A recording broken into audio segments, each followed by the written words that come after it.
Good morning, good evening, good afternoon. Thanks everybody for joining. We'll get started here in about 2 more minutes. Just give people a few more minutes to connect. Thank you.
Good morning and welcome everybody.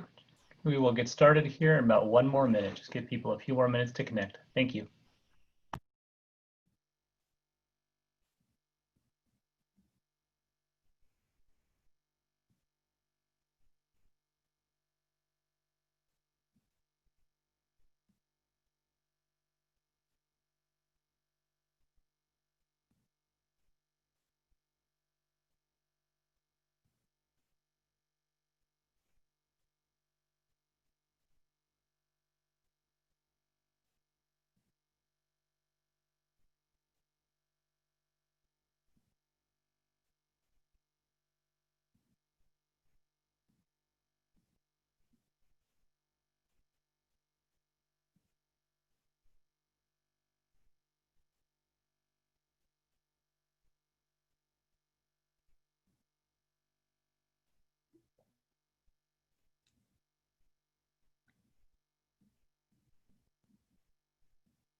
Okay, great. Well, we'll go ahead and get started. I'm sure a few more folks will join as we come in, but thank you everyone for joining us today at the July monthly meeting of the Global Digital Health Network. I'm Steve Allis, one of the co-chairs of the Global Digital Health Network.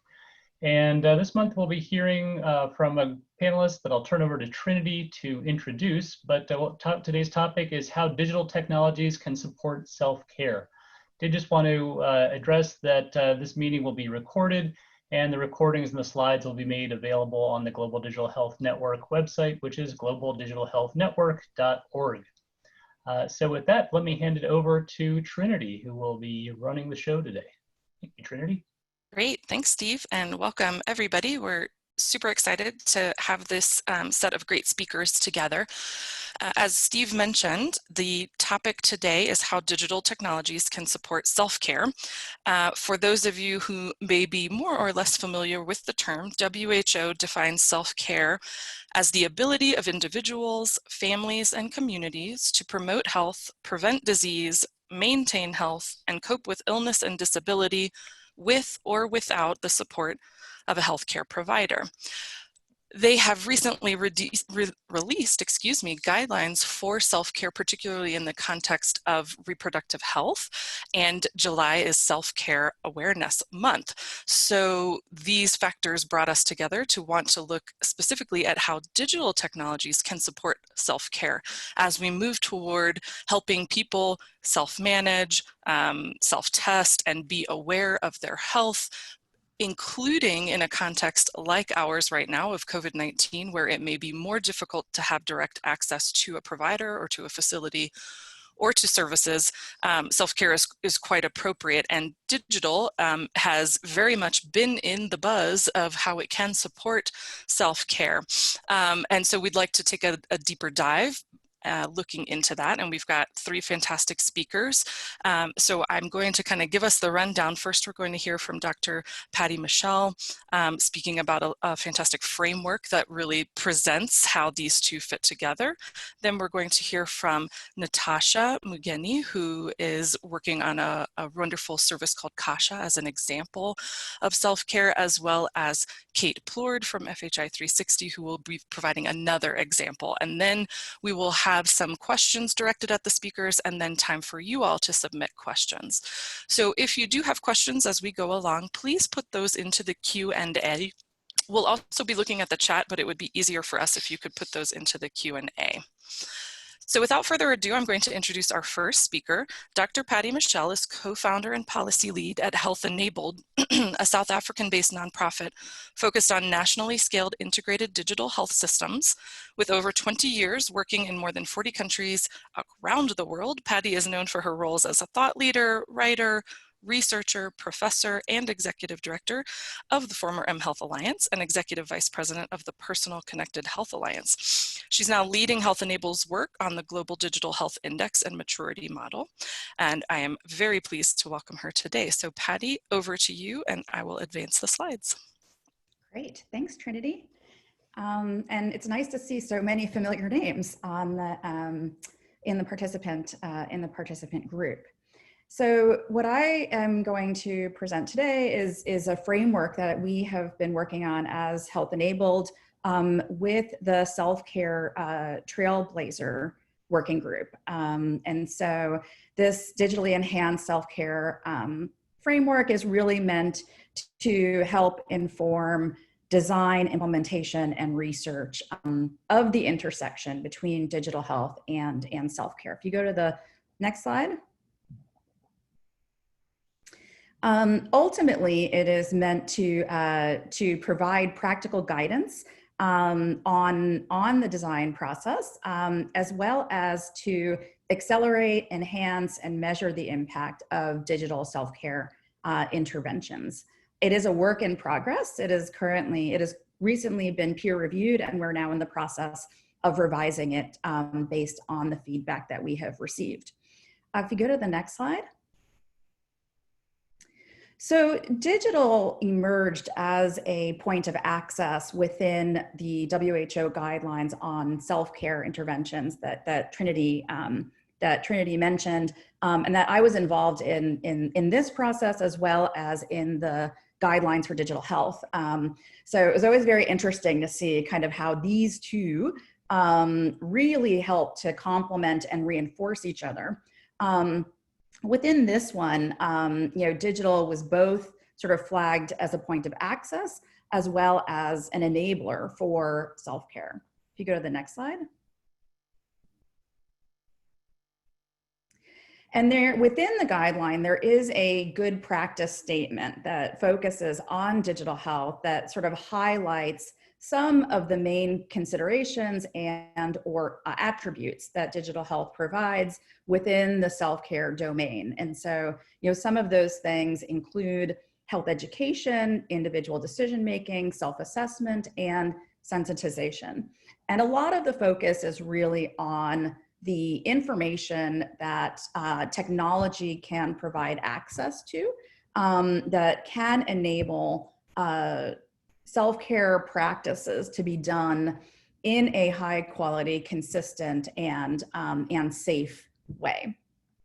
And then when you look within the sort of the self-care, the range of self-care domains and activities, it is everything from self-awareness to self-testing, as well as self-management.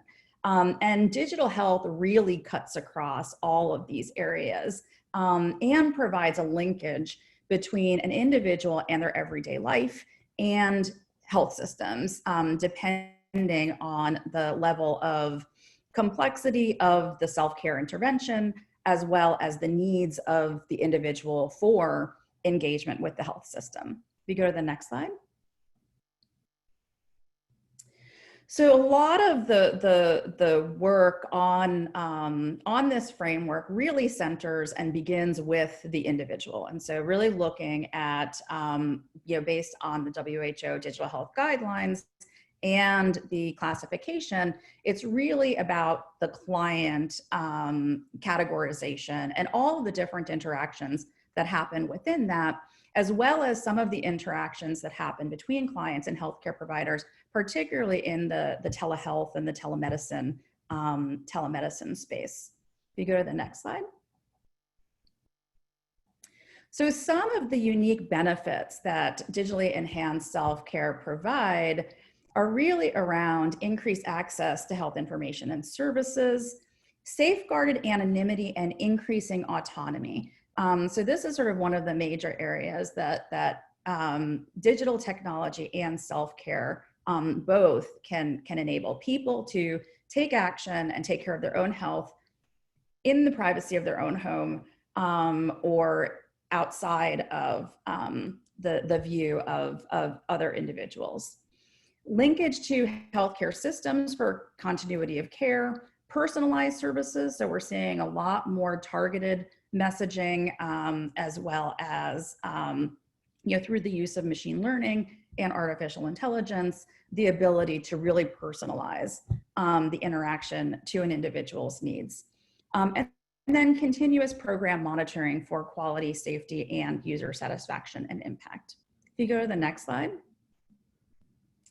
So some of the major themes, and I won't spend too much time because we'll get some examples later, but really there's sort of four major themes. The continuity of care and linkage to healthcare providers was something that came out quite strong. While a lot of self-care, like self-testing for HIV or self-screening for HPV and other activities could be done independent of the healthcare system, that as the needs of an individual increase, there's real importance to make sure that those services provide linkages to the healthcare system so that an individual can get the help that they need as they need it.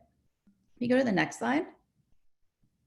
Safety and quality. So there are a million flowers blooming out there in terms of digital technology and self-care. And so it's really hard to know kind of which ones are the ones that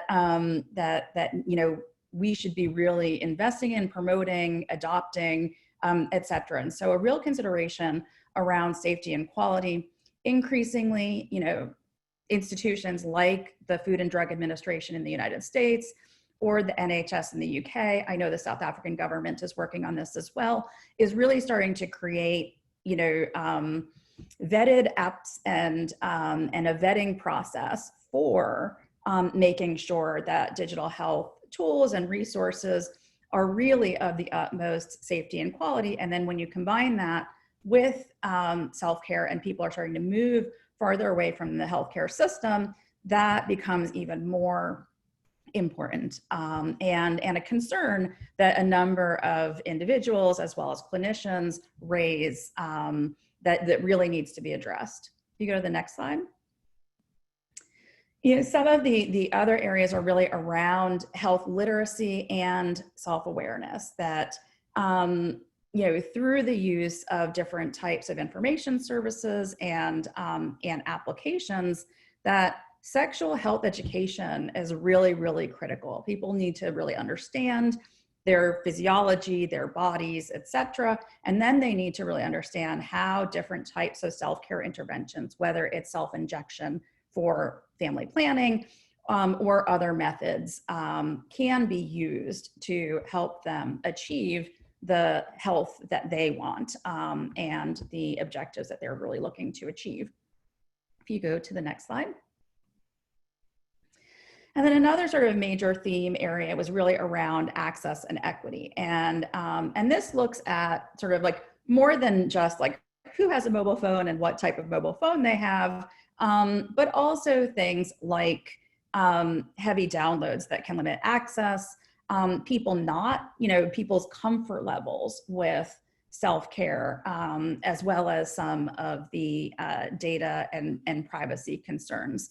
There are a number of areas where, you know, people do not want to have, you know, want to be known, et cetera. And I think these sorts of platforms provide a mechanism for having anonymity. And so making sure that those concerns are taken into account are really, really important. Go to the next slide. So as I mentioned earlier, there's a real spectrum of self-care. There are, you know, activities that are of high clinical complexity and risk, and then those that are of lower clinical complexity and risk. And then there are those that require more support in terms of engagement with a healthcare provider, like self-injecting for family planning, and then others that have sort of more independence. So online, you know, sexual health education platforms, and then those that are sort of in between. If you also look in parallel to the spectrum of digital health complexity, there's sort of like the low complexity, SMS, phone calls, et cetera, including things like hotlines. You would be amazed at how, you know, much people really like having hotlines, or the ability to call into and speak to a person, or some sort of expert in a particular area, and a clinician, and clinicians in particular. And then if you kind of move towards the greater sort of complexity lens, there's sort of the live chat and mobile app space. And then there are chatbots and artificial intelligence that operate fairly independently and with much higher complexity. If you go to the next slide. So there are a number of frameworks that fed into the draft framework. So it sort of felt like a framework of frameworks, as you'll see in a minute. And so I won't quite go through these, but some of them really focused on the emerging kind of standards for vetting different types of apps. A number of WHO frameworks really, you know, served as the foundation for this work. And there's an upcoming quality of care framework for self-care that is coming out, which also features digital as part of that, human rights. And then ultimately, one of the major frameworks that really fed into this, and I'll talk a little bit more about that later, are the principles for digital development. And so throughout the process, as we were looking at the literature and talking with key informants and working with the Trailblazer Working Group, what we sort of kept hearing over and over again were some of the major principles that are already in the principles for digital development, but really adapted to looking at specific self-care issues as well as considerations. And then there's the vision for going online to accelerate the impact of HIV programs that FHI 360 has recently produced, which if you haven't seen it, it's a really great resource. If you go to the next slide, ta-da! So here is the sort of the draft framework. We're actually in the process of updating it. But really, you know, what's important to take away from this is that it really starts with the self-care and looks at the context of an individual's life, as well as the prioritized considerations for implementation, and then some of the research considerations and sort of the ultimate health outcomes. If you go to the next slide. So the top line focus is really on engagement with self-care across all levels of the healthcare system, starting with the individual and then going throughout. This is the pyramid itself is a WHO self-care pyramid, but it really looks at self-care sort of like one of a series of layers. Whereas, you know, what we learned through this process is that it really has to cut across, and that digital can facilitate those linkages and that process very, very well. And then the sort of next kind of area of questions was really around whether or not digital is the right, type of approach to support a self-care intervention. And will it really address the target audience's needs? And are there appropriate areas to piggyback or adopt and adapt pre-existing tools and platforms? What we've heard consistently is, use WhatsApp, use Facebook to engage individuals so that they don't have to go to a separate app to access a service, because it's already a part of how they're interacting in their day-to-day life and how they're used to communicating or interfacing with others.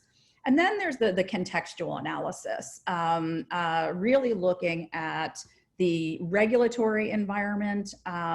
So who can do what in terms of different types of services, looking at the audience and user needs and digital access and digital behaviors, looking at delivery channel options, content and messages, and really thinking about, and this is something from the mobile messaging space, is what is the behavior change theory? So when you're designing these sorts of interventions, really making sure that you have a very clear theory of change and what sort of behavior change interface you're really looking for, an interaction you're looking to have with individuals.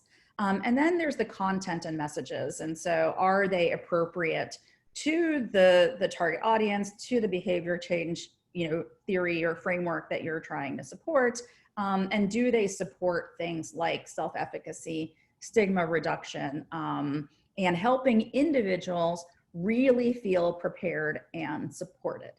And so this is sort of the top line of the framework. And if you go to the next slide, and then it really goes into sort of the iterative design process. And this is where the principles for digitally enhanced self-care development really come into play, to then ensure that there is accountability and responsibility, that those things are taken into consideration, that the user experience is really one of the major focus areas, that quality assurance, and that there are quality assurance processes in place, and that data privacy and confidentiality are really taken into account. And as I mentioned earlier in the talk, then there's this all then ultimately leads to the value added from digitally enhanced self-care interventions. If you go to the next slide. So I'm not going to go through these, but you'll have the presentation afterwards. But throughout the process, it really came out that there are sort of like adaptations to the principles that are very self-care specific. So rather than sort of recreating separate digital self-care principles, we adapted these and sort of highlighted some of the areas where the principles, can and should be applied, and how they should be applied to the self-care domain. And just to highlight one of these, I think, the be collaborative one I think is really important. I think with self-care, there's a real temptation to just focus on the client and the individual, and then not really think about who is providing those services and engaging those individuals in using those services and those digital tools. And so really making sure that those things are in place and that there are strong collaborations with the healthcare system, but then also really making sure that there are really strong public sector policies and strategies and regulations that can really support that, that interface. If you go to the next slide. Some of the research priorities that, that came up were really around evidence for government agencies to advocate for self-care digital applications. So looking at things like safe and consistent use, cost effectiveness, and then impact of scale and reach. And then can digital health mirror the quality and safety of an in-person interaction? I think this is really important. And then how do online and digital use patterns differ from in-person care? And then empowerment and self-efficacy. How can this be measured? And what is the contribution of self-care towards increased empowerment and self-efficacy? So the train has left the station. You know, individuals are becoming much more involved and engaged in their health. And so really what this aims to do is to really help think about how do we make sure that that is done in the most effective way possible. If you go to the next slide. And so thank you. I look forward to the discussion and the Q&A. And many thanks to the Self-Care Trailblazer group. It's been a great experience working with them on this. And some of the next steps is that we're aiming for design by mid-August and a release sometime in August or September. And feel free to reach out if you want some more information. So over to you, Martha. Thanks, Patty. Thank you so much for providing a very useful overview and introduction to how digital technologies can support self-care across the dimensions of self-care and kind of considering from individual to health system, and also for identifying some really important research questions. I think I'll keep those in mind as we now proceed into our next two presentations, which are both examples of digital interventions that have supported or do support self-care. So I will next be introducing Natasha Mugeni. Natasha is a public health promoter mainly focusing on young people and women with extensive experience in leading and implementing community-based interventions, clinical programs, advocacy and research in sexual reproductive health and rights for the vulnerable and marginalized people. She's been managing and leading implementation of various projects in the international development sector, including livelihoods and community development projects.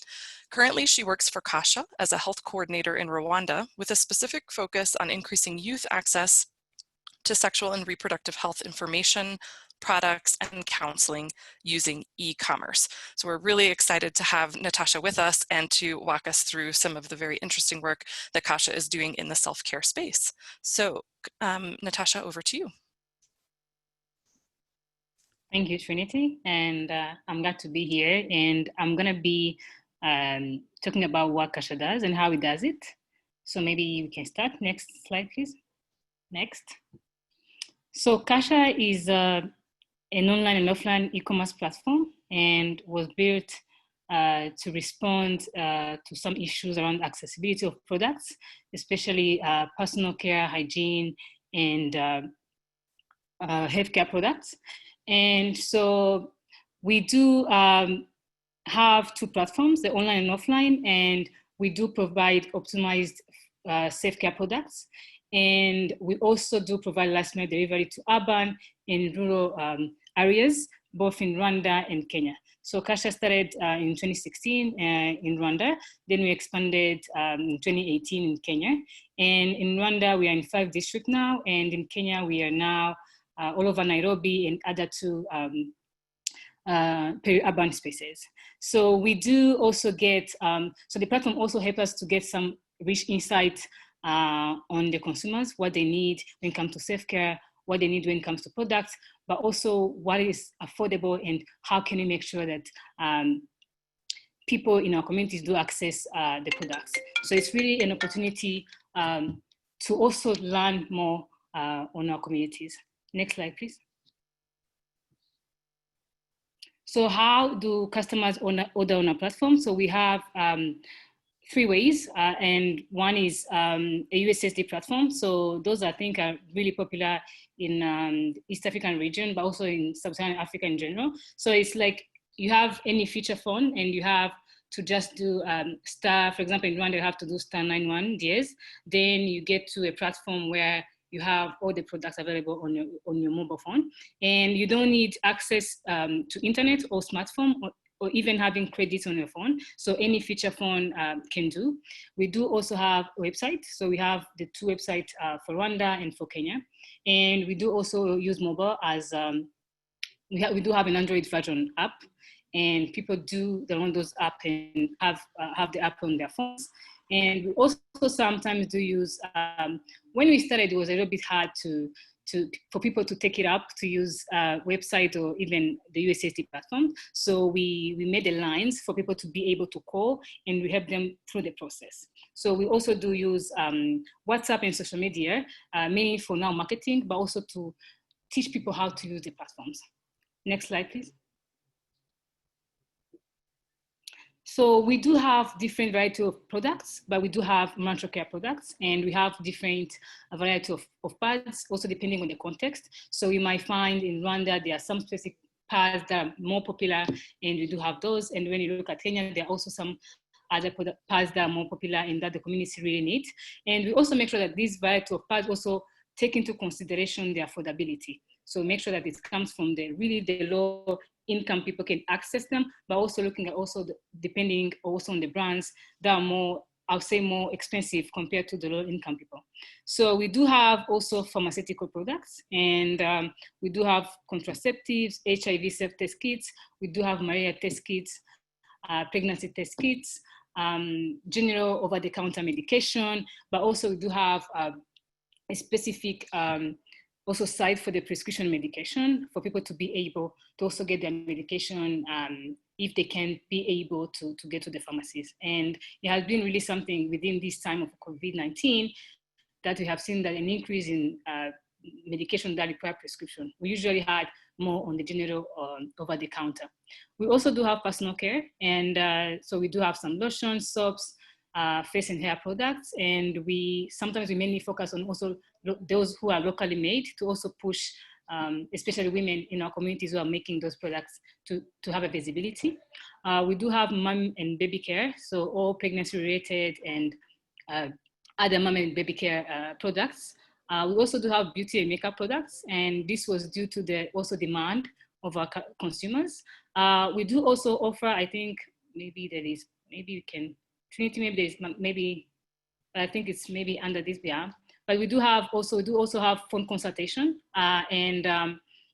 so what we do with phone consultation is we link consumers to be able to talk to a healthcare provider without necessarily have to go to a clinic or facility. And in Rwanda, we do partner with an organization called Babylon, and so they do have healthcare providers, doctors, nurses, to be able to provide online consultation.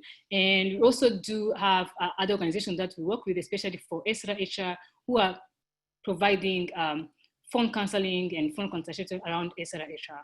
And so with this, we have been seeing also people really, especially in this time of COVID-19, going for that option of having phone consultation without necessarily have to move, because there was also total lockdown when it comes to our context, for example, in Rwanda. Next slide, please. So popular self-care products on our platform, the first one is menstrual care. So we do have a high demand in terms of pads. We do have some soap and lotions that are really, especially for the low-income communities. And also one thing that is really popular in Rwanda and in Kenya is the emergency contraceptives. So we do have a high demand, especially from young people, and also condoms, and also the HIV test kits and the pregnancy test kit. We still have a significant number of people requesting the malaria test kits, but it's something new, especially in the two countries. So people are not taking it up as we expected, but otherwise we do have people who are really demanding the HIV safety kit and the emergency contraceptives. But we also do provide, not only to provide the information, the products, but also aside for the products, we do provide information. And this has been one of the key feedback from the consumers why they like our platform, is that if, for example, you order an emergency contraceptives, we also do provide a small leaflet in the packaging to make sure that they also add information, because there's also this assumption that people know, but sometimes people don't know. And what we're doing is we are trying to make sure that some specific products, especially when it comes to sexual and reproductive health products, we do also provide more information, not only on the usage of the product, but also what other options are available. For example, if you order an emergency contraceptives, we do provide also information on other contraceptive methods to make sure that the people also we have seen that, for example, in Rwanda, that many young people feel like, for young people, it's just only emergency contraceptives. So you find a young person using an emergency contraceptives on a daily basis. So what we have tried to do now is to make sure that we do provide information how the product should be used, how efficient the product is, but also other options to be considered if you want to use contraception. And similar to HIV test kit, we'll be providing information on how to use it, but also who to talk to, who to call, depending on the result. So we've been partnering with the Rwanda Biomedical Center, which is the implementer of the Ministry of Health in Rwanda, to make sure that there is a hotline for that, specifically for that, so consumers can also call and we link them to counseling. So one thing that also we are providing is the packaging. So if you, for example, you order a pad or you order a lotion, we have a specific way of packaging our products that is more confidential, and only you and the person who packaged the product, we know what is inside. And we do provide the last mile delivery, so we do have different options. We have pickup points where people can go and pick their products, which is free. But we also have, we can deliver, we do the home deliveries. So depending also on when and how you want your product. So if you want, maybe it's an emergency, then there's a certain criteria, there's a certain fee. And if you want, maybe we have also hours for deliveries, so there's different fee and the next day delivery.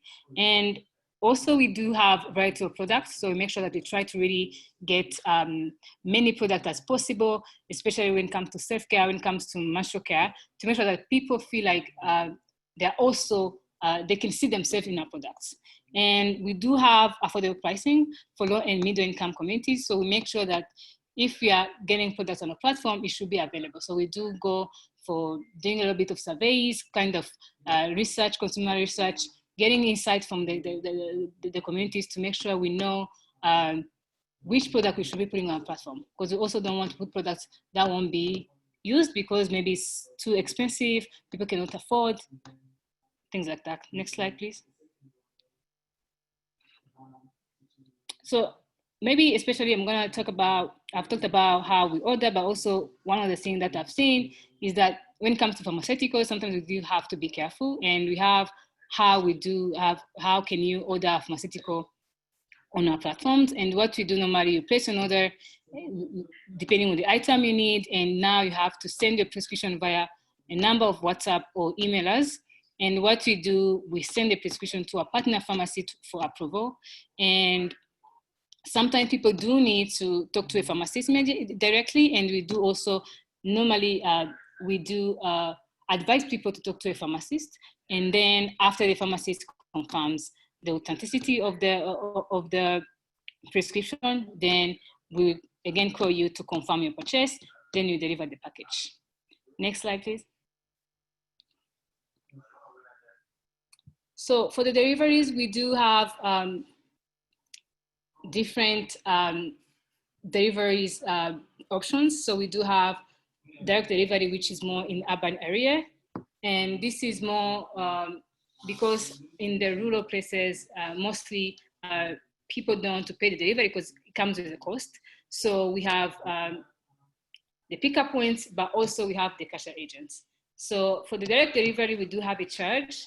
We do have an emergency. For emergency, that means in 1 hour we'll be delivering the products.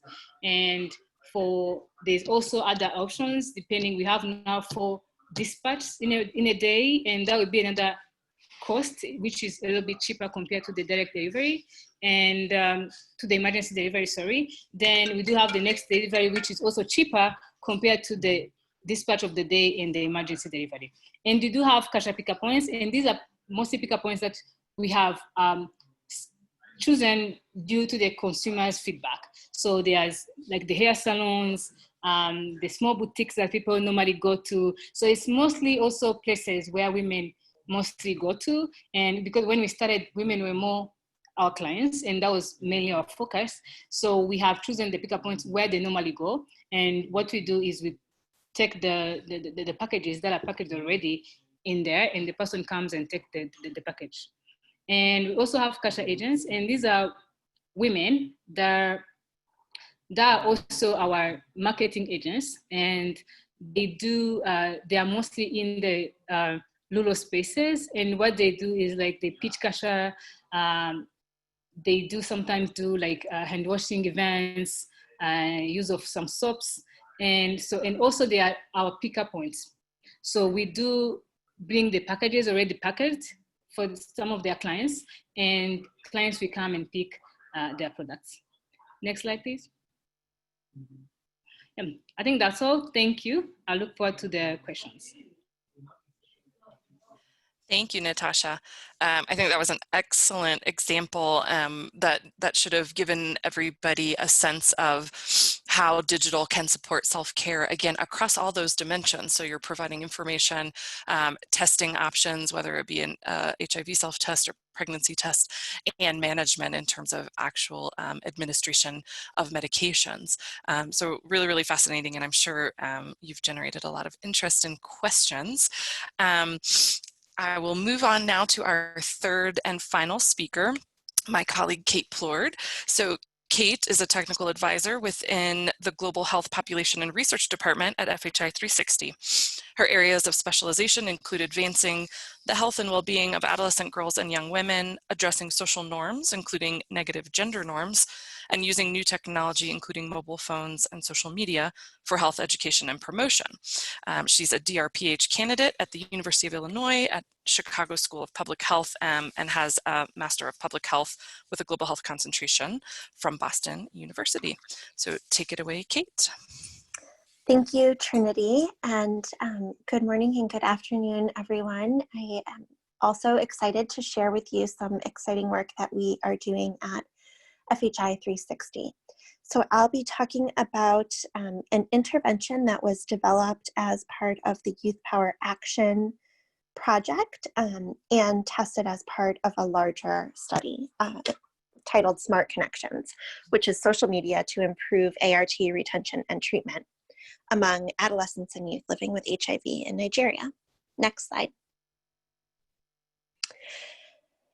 So, and this is not news to many of you on the phone, but adolescents and young people, youth who are living with HIV have experienced more challenging outcomes than adults.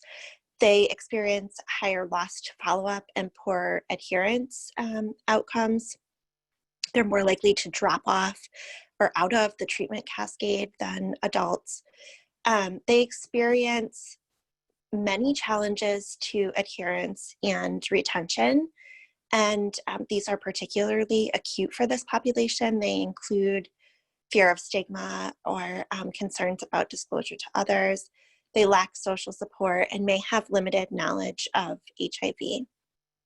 And the stigma and disclosure can have some serious implications for young people. They're, because of their age, particularly vulnerable, potentially to experiencing family abuse. And for young women, they're also sort of doubly vulnerable to gender-based violence.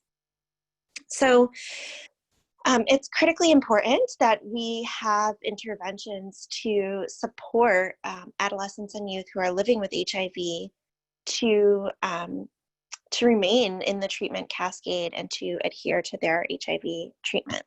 But there are also several barriers to clinic-based care, some that are unique to this population, such as negative provider attitudes that are particularly acute against young people or negative towards young people, this fear of being recognized. Youth tend to be a mobile population. They may be away from their home-based clinic for many young people, may be away for schooling, boarding school. They may travel frequently for work, et cetera. They're a mobile population. And then, of course, general for all populations are just issues related to distance and access. So next slide, please.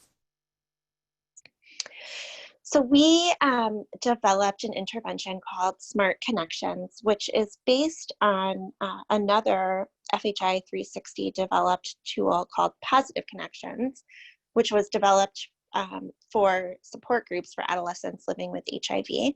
We took this tool and adapted it for implementation via an online platform. It was designed really to improve HIV-related knowledge and to enhance social support as sort of the two mechanisms that would support treatment adherence. And we implemented this study in the Akwa Ibom region of Nigeria with young people living with HIV, and we created small groups of about 15 to 25 youth. These were small secret Facebook groups, and so the content was delivered through group discussions facilitated by a trained adult peer living with HIV. Next slide.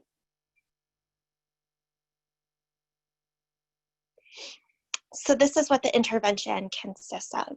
As I mentioned, it was delivered via secret Facebook groups. So we created a safe space. These are anonymous. These groups cannot show up on your timeline. Others who look sort of at your profile cannot tell that you're enrolled in a secret Facebook group.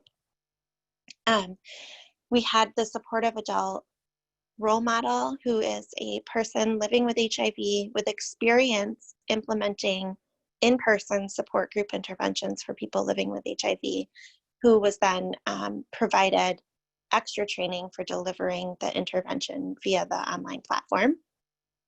We covered 11 topics and provided informational messaging on these topics, as you can see on the slide, through a variety of formats. We had key messages, visual content.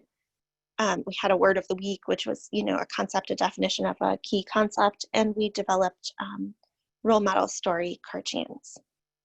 We then implemented interactive polls, and we had structured, facilitated discussions that were provided. The prompts were provided to the support group facilitators in a guide. And the purpose of these was really to test young people's knowledge and to reinforce their learning. And then we had social activities to try to increase participants' comfort with each other and build their friendships. And these were things like riddles, puzzles, discussions about non-health topics to sort of promote bonding. Next slide. So these are a few examples of the types of informational messaging. So you can see to the far right is an example of what we call a role model story. And this is actually from one of our groups. So you can see on the bottom, there's a comment and a couple likes from this specific group member on this story of Irene and how she is managing the medical information she's receiving from the doctors and potentially sort of conflicting information she may be receiving from her church. In the middle is an example of a key message. So these were delivered weekly on key topics, and you can see the facilitators posted a message, and then we gave them these specific images that they could post. And then on the left, you see here, there's an example of a quiz with various responses and comments from the participants. Next slide. So as I mentioned, we developed this intervention and implemented it as part of a two-phase study. And the purpose was really to generate evidence on an intervention for adolescents and youth who are recently enrolled in HIV treatment services. And our point always, or our goal always from the beginning, was that the toolbox for this population is really lacking, so to speak. And so we really wanted to know, what is the potential for an online support group, and how can digital be used to support young people's sort of HIV self-care. So the first phase was a feasibility pilot study, and we implemented just a subsection of the sessions to determine the feasibility and acceptability of the content and the intervention, for both the participants and the facilitators was, we were interested in things like, was the guidebook working? Were young people responding to the content? Did they like the formats?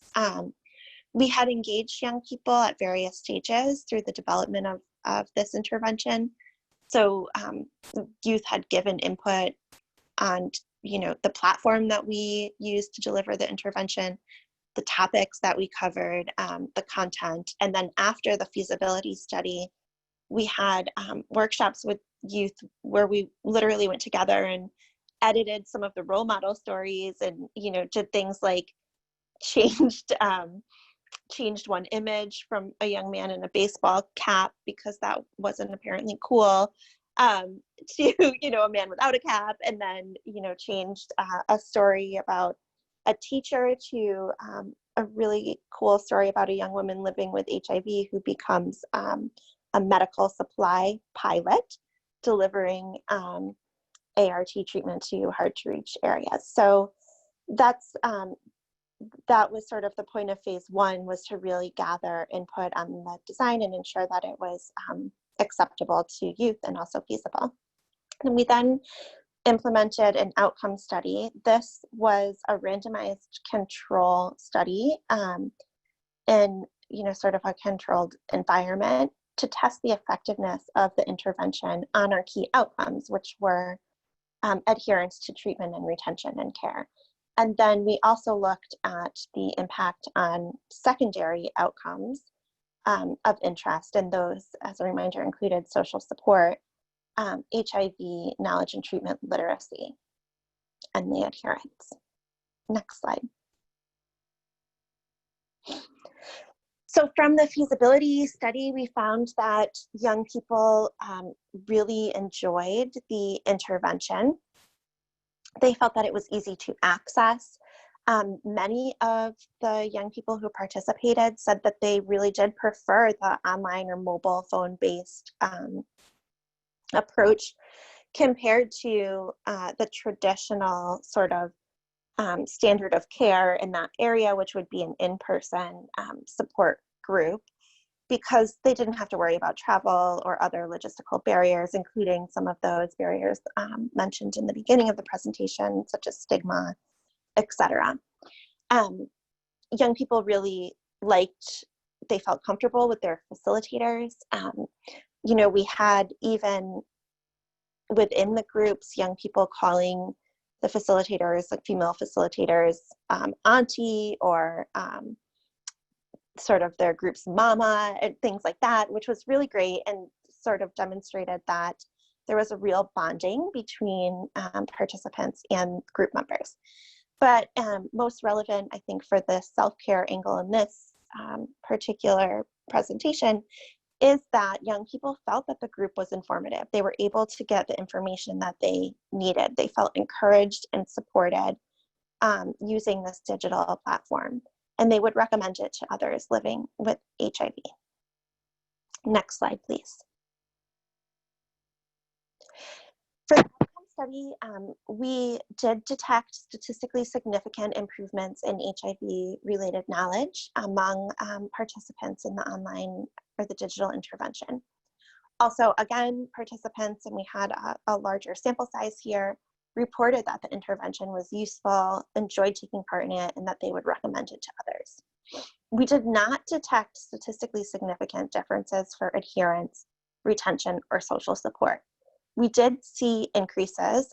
However, there were ongoing large sort of national efforts to increase adherence and retention that were pretty intensive, that occurred at the same time as our study, which we believe may have influenced our results, because we saw increases in these outcomes both within the treatment and the control groups. So next slide, please. These are just a few responses from the qualitative component of the second phase of the study. And I just like that these show sort of the benefits that young people were able to receive from the intervention. And so they're saying, for example, you just wake up in the morning and check and see if there's a message, and you can give your own contribution and, you know, sort of get the information that you need. And also that it's private. So next slide, please. So what we sort of learned from this intervention, from implementing this intervention as part of a study and sort of considering implications for self-care, is that young people, particularly young people living with HIV, do have complex needs. And so, as I mentioned in the beginning, we always saw this study as looking at another potential tool to add to the toolbox, not looking for, you know, at this point, sort of like the intervention. I think it's important to consider pairing and the role that self-care can play to complement clinic-based interventions. Also, peers and online mentors in the instance of this intervention played a really important role in making young people feel comfortable and not alone. And so the role of this sort of social support, even within a self-care intervention, can be really important. The other piece that came up for us was considering how parents, partners, and other supportive family members could be engaged potentially through a complementary online or digital app specifically for that population. And then, of course, this was implemented as part of an RCT. It was highly controlled. So of course, we'd like to see this tested at a larger scale, you know, in the context of young people's lives. And last slide. So broadly speaking, we see that the needs of this population continue to go largely unmet, despite this population being among the highest risk for adverse outcomes and having the greatest needs. What we found is that efforts to meet these needs need to address more than just health or the health information in terms of self-care, but also the broader informational and social, psychological, and developmental needs. We did find that using Facebook as a platform was successful. This gets to Patty's advice about identifying the platforms that are currently being used that can be leveraged for digitally enhanced self-care. And while this intervention did meet specific needs that were not being addressed in a clinic setting because of the barriers that young people face to accessing clinic-based care, it's really just one piece of a broader comprehensive package of services for this population. Thank you. Thank you, Kate. Another fantastic example that really, again, shows how digital can support self-care across those dimensions. So I'm now going to hand it over to Martha, who has a couple of questions for our panelists. And while she's asking those questions and they're responding, if you all have questions, please do post them in the Q&A, and then we will get to those afterward. Thanks. Thanks, Martha? Cindy. Thank you. Hi, everyone. Good morning, good afternoon. I'm Martha Brady, Director of Reproductive Health at PATH. Delighted by this whole attention to self-care. It is Self-Care Month. And just a couple of points I did want to mention. You know, when Trinity and I were discussing this session, we co-organized this PATH and FHI. We really thought that because of the Self-Care Month, we wanted to make attention to this. And also, I think the COVID pandemic adds a layer of urgency and accelerating the self-care at work. So I think that's important. I did want to just mention that across PATH, many of you know PATH, but I'm working closely with our digital health team. I'm the director of our sexual reproductive health team. We have an NCD program and an HIV program, all of which are working in some way, shape, or form on self-care. And so stringing these together, I think, is really important. Just one other kind of announcement I'll just make is that we are launching tomorrow, in honor of Self-Care Day, we are launching with the Ministry of Health in Senegal tomorrow, the Self-Care Pioneers Working Group, actually in Senegal. So, and it includes digital, SRH, all sorts of topics. So that's just a point I wanted to let you all know. So I'm thrilled with this. I've been working on this for several years. To finally see it really moving is exciting. So I'm going to just to have a couple of quick questions for each of our panelists. And Patty, who I know well, and Patty and I were both on the WHO Self-Care Guidelines Development Working Group. So one of the things that I've been interested in, I know you are, and it's about, both, I feel strongly about the need for evidence about which self-care interventions and how does this all work, and quality. And so I'm curious from your point of view, what sort of mechanisms do countries need to both support innovation on the one hand while maintaining and quality at the same time? And that connection of innovation and quality.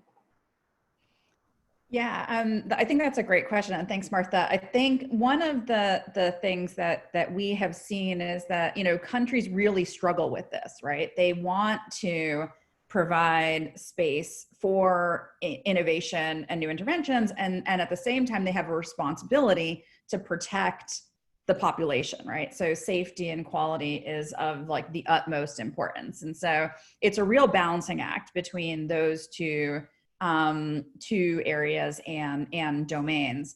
I think one of the major ways, and I think you alluded to it, is really around the evidence, right? Is making sure that as part of any sort of major self-care and digital health intervention, that there is a research component, especially if you are looking at something that has sort of like higher on the spectrum, is like higher clinical complexity, as well as the higher digital complexity, because things like artificial intelligence to a lot of us is like a black box. Like, how were those algorithms developed? Who was involved in the process?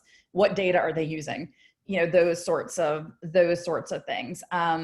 I think what a lot of countries are starting to do is they're starting to take a page out of the playbook of the UK, as well as the US, is to create sort of a platform for vetting these types of interventions, and even like posting kind of like the criteria through which they're looking for and developing standards and quality standards. And so even if you're not working in a country that has that sort of in place, I would look to the countries that do.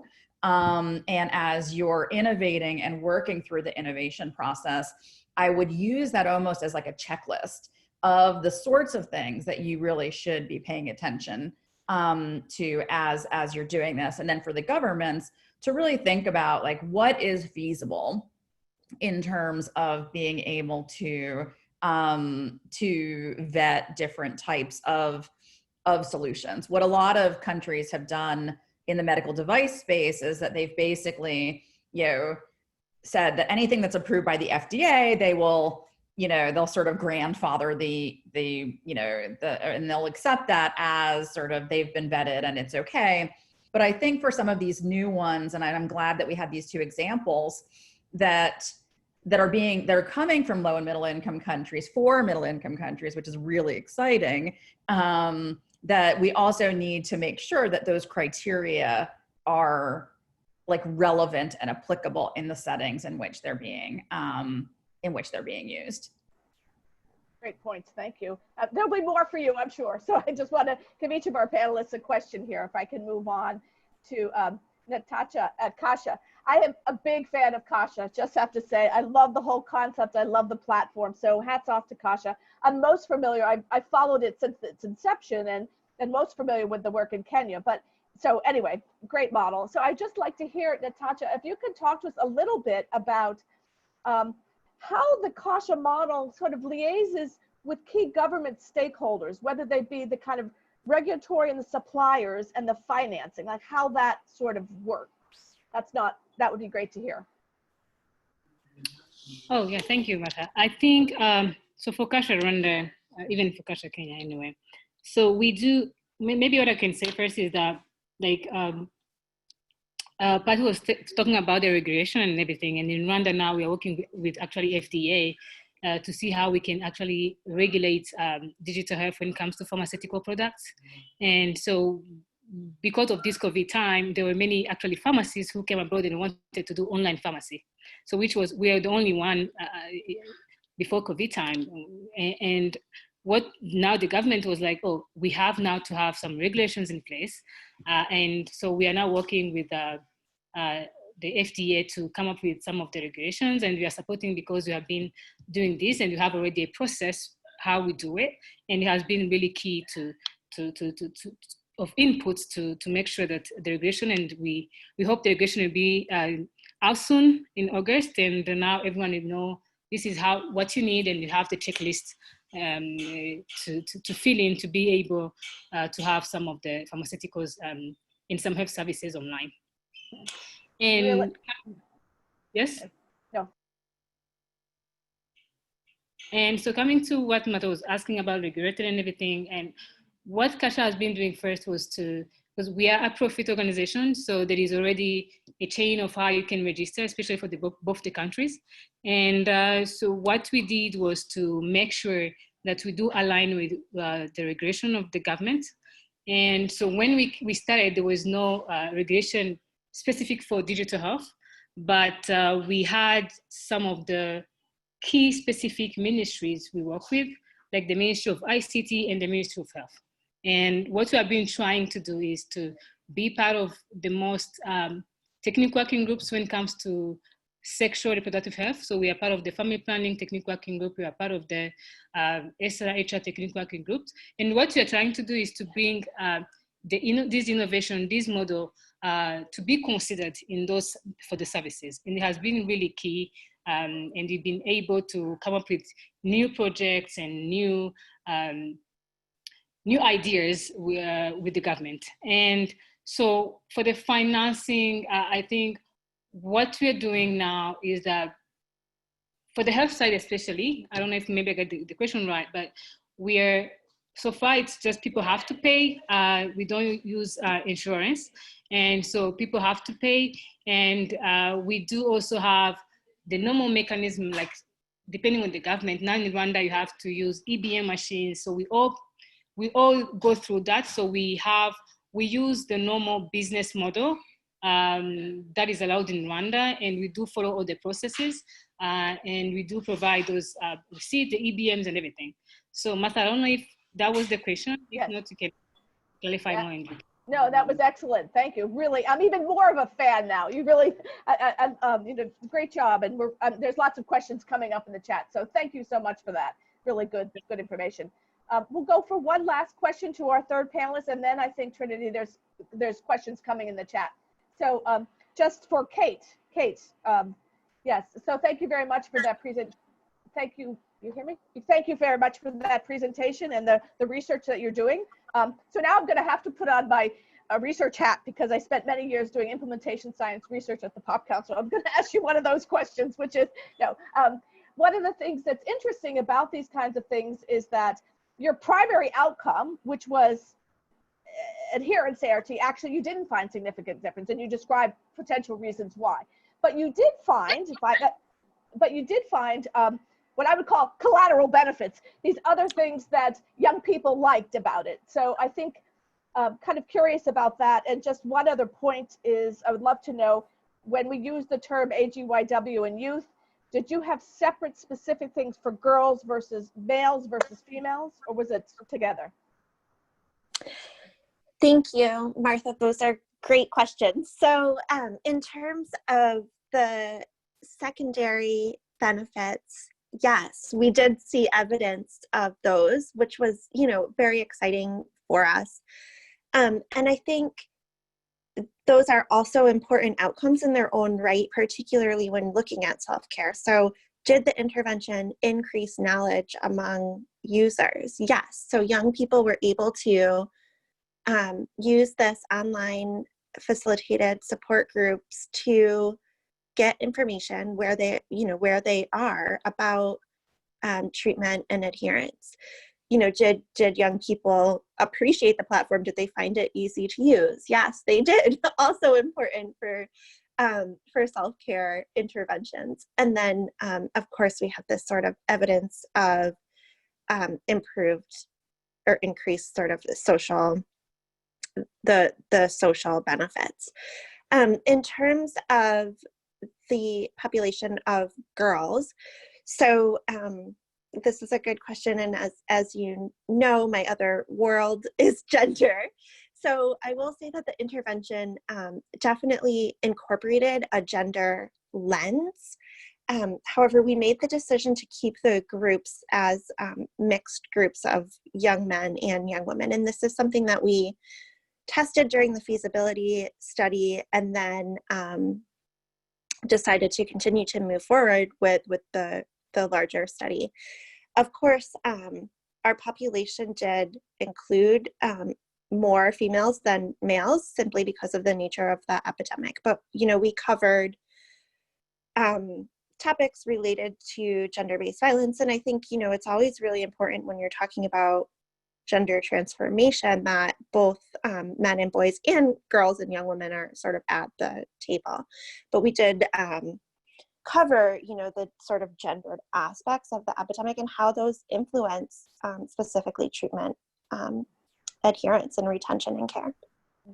Great, thank you. I think Trinity, I think we should probably open up for questions in the Q&A box there. Yep. So. Absolutely. So we've had several, yes, thanks. We've had several questions come in actually for Natasha related to Kasha, and you've actually touched on quite a few of those, which were related to kind of how you managed regulatory contexts and requirements, as well as insurance, linkages to insurance. But one of the outstanding questions is related to what you presented on one of your first slides and the data that you were able to collect about users and markets. So the question is, have you collected data on Kasha users, particularly in terms of how many have sought linkages for support within the healthcare system? What are the nature of those interactions? Do you have any sense of what they're inquiring about and their needs? And any other efforts by Kasha to really measure the impact of the platform beyond purchasing specific products? So Natasha, if you could respond to that. And if others have questions, please do type those into either the chat or the Q&A. Yeah, thank you, Trinity. I think for that question, I think we have been able to collect some of the data, actually, not only for the product. So we have, for the linkage to healthcare system, we know exactly what people want, because when we order a phone consultation, so we have also like kind of sub-content where you choose from, and we know which categories many people are asking for. And what we have seen, especially when we connect people to Babil, which is also an online consultation platform, what we have seen is that many people do go to get, for example, the prescription for birth control pills, because you cannot access, we cannot provide them when you don't have the prescription. And do have a lot of people who go to seek for those prescriptions, but also we do have many young women who do go for intimate infections. So we do know,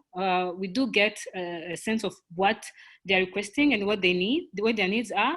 And another thing is we are, maybe that is a side that I didn't touch on base, but we do have an impact side of Kasha, and we do have some grants supporting some of other activities in terms of knowing really what people need. And we do have, for example, in Rwanda, one grant we are working with Packard Foundation, where we are trying to understand what young people need in terms of products, but also information.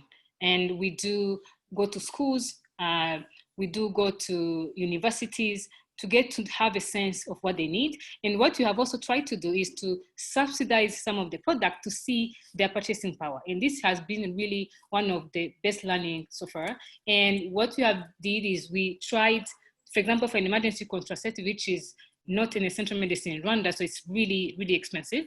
And what we have tried to do is to see if maybe we subsidize it at 90%, how many young people will be able to buy them. And if maybe 20 or 30%, what will be the difference? And from that, we learn through and we compare the result and see after this, because we know also the funding do end. So after this, do we have enough evidence to be able to go advocate at the national level to say, actually, this emergency contraceptives are not accessible and not affordable because they're so expensive. So, but if we make it maybe 10% of what it is now, this especially young people, will be able to access them. So we are trying to learn more. We are trying to learn more in Kenya. We have a grant with Get Foundation.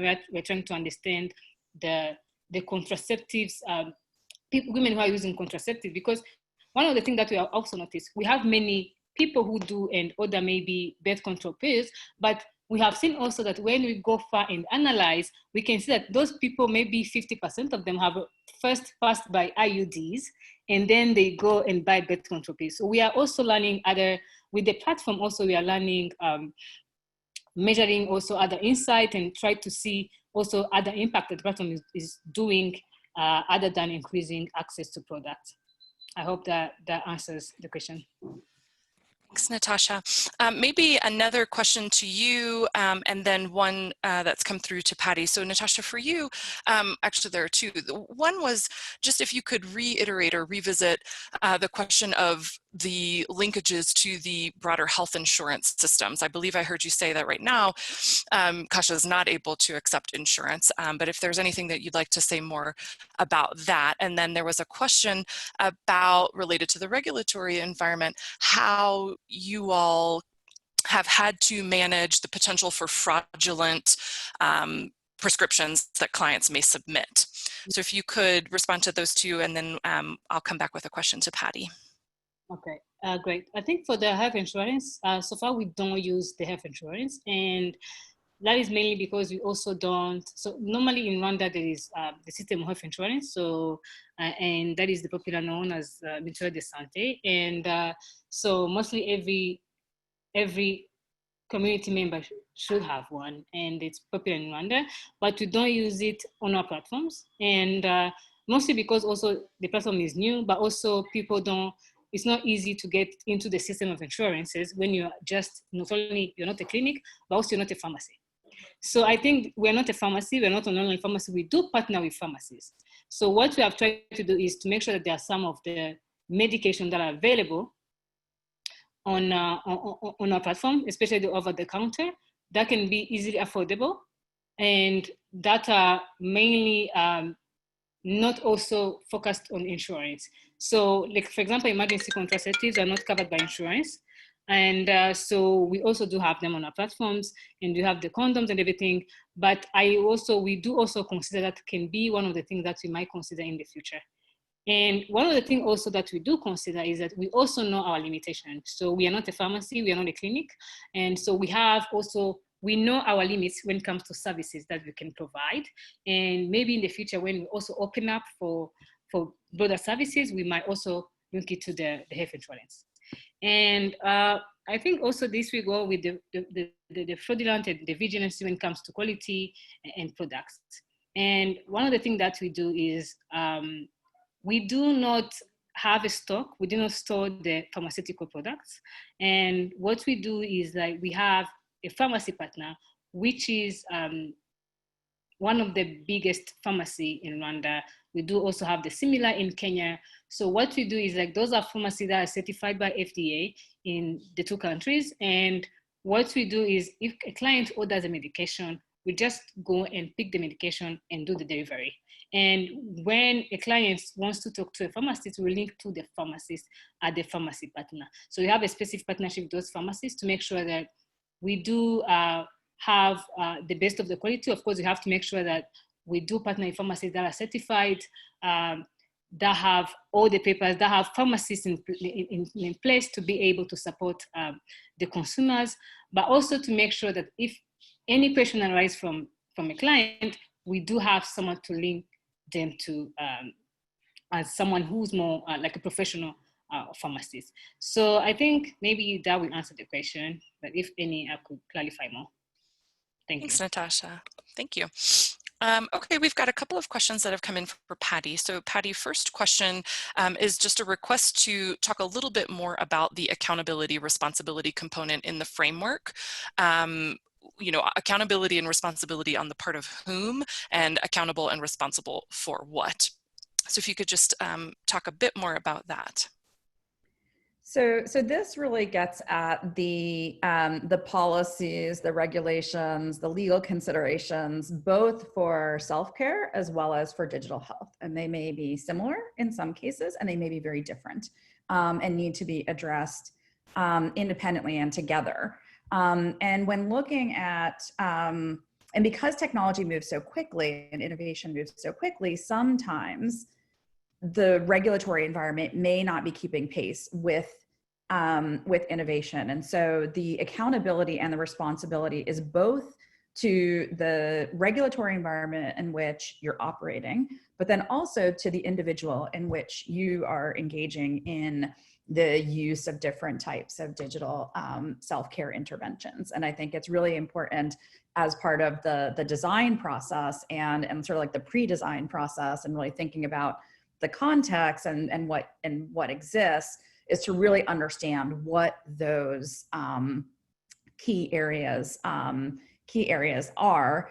And in the absence of regulations and policies, then it really goes into some of the ethical considerations and responsibility and accountability to your to ensure like the safety and the quality and the equity for users who are meant to be engaging in the use of digitally enhanced self-care.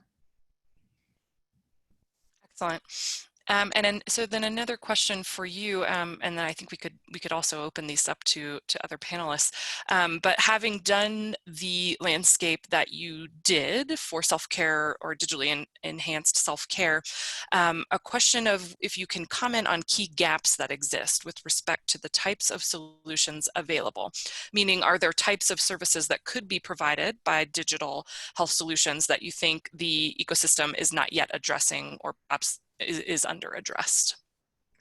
I mean, I think one of the major under-addressed areas, and this has been,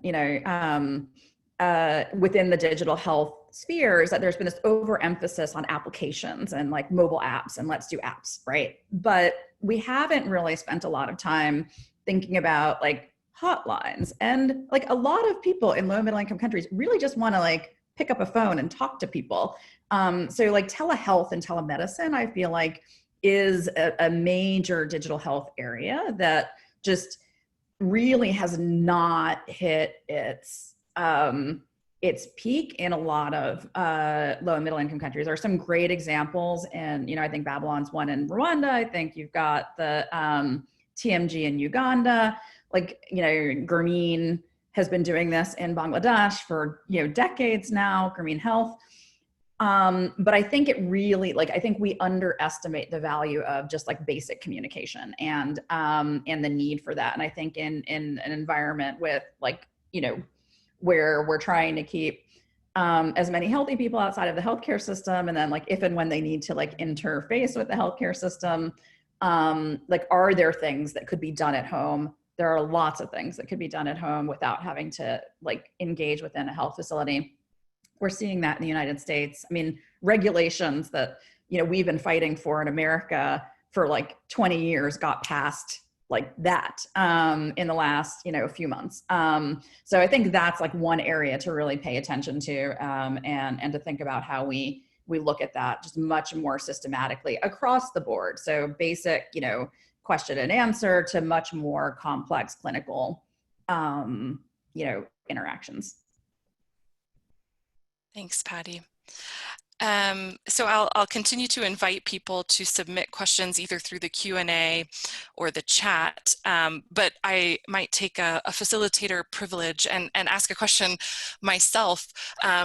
At FHI 360, we have a USAID funded family planning implementation science project called Research for Scalable Solutions, which has a keen focus on self-care. And one of the activities that we are engaging in right now is an exploration of the linkages between empowerment and reproductive autonomy and self-care, and are wrestling with the idea that to some extent the definition of self-care seems to be founded on an assumption of increased autonomy or increased empowerment through the use of self-care, but that perhaps there's some multi-directionality involved, meaning perhaps it's people who are already more empowered who are more likely to use self-care, or indeed perhaps self-care can increase empowerment. And so perhaps a question for anyone on the on the line amongst our panelists is, do you have specific instances where you've seen a relationship between empowerment and self-care that you could speak to?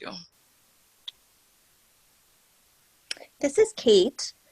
I would say, Trinity, for the example that we provided, this is not something that we measured, but we did definitely see increased sort of social assets among our participants in the support group. And I think because of the way that it was developed, because we recruited youth from clinics when they were recently enrolled on ART, this particular intervention, I think, allowed for the opportunity for young people to also feel empowered by accessing it. And then because we recruited youth to use the platform instead of having sort of young people who feel empowered to look up health information kind of find it, I think that that strategy could be used to support empowerment based or building interventions. I'd like to just jump in here too, Trinity, because I think this is an important question. In fact, I do think it's actually bi-directional. So you have, but I do think, at least in the work that we did on the self-injection, we did actually see increased agency among women in the self-injection group. So, I mean, but I do think it's a bi-directional way. There are some people that are already kind of it's a selection bias in a way, right? People who are able to do this are able to do it. And, so it goes both ways, I think, but I think it's an important research question. I did want to ask Patty one other thing, because I think you laid out some of the gaps, and I think the whole field of telemedicine, all that is important.